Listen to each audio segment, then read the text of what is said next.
नमस्कार, ज्योतीच्या दुनियामध्ये तुमचं स्वागत आहे. आज मी मिक्स बनवते मच्छी, बोंबील आणि बांगडाचा रस्सा. त्याला आता मी मीठ आणि हळद लावून ठेवलेलं आहे. आता आपण त्याचं आंबट रसाची तयारी करूया. तुपामध्ये तेल घेतलं आहे, कढीपत्ता, मिरची, लसूण क्रश करून टाकलेली आहे, टमॅटो चिरून घातलेले आहेत, हळद टाकलेली, मच्छी मसाला टाकलेले, कोकम, हे चवीनुसार मीठ आणि कढीपत्ता. आता याला एकदम मिक्स करूया आणि थोडंसं वाटप घातलं मच्छीचं, ओला खोबऱ्याचं.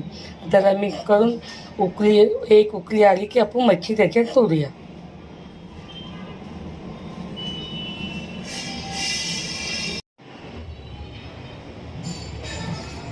आता एक उकळी आली की आपण मच्छी याच्यात सोडूया. उकळी बघा किती छान आली आहे. आता आपण याच्यात मच्छी सोडूया.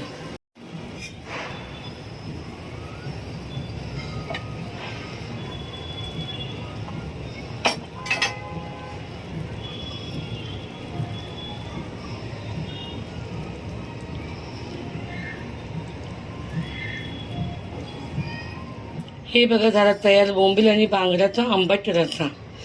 तुम्ही पण करून बघा आणि या खायला. श्री स्वामी समर्थ. प्लीज मला सबस्क्राईब करा आणि लाईक करा.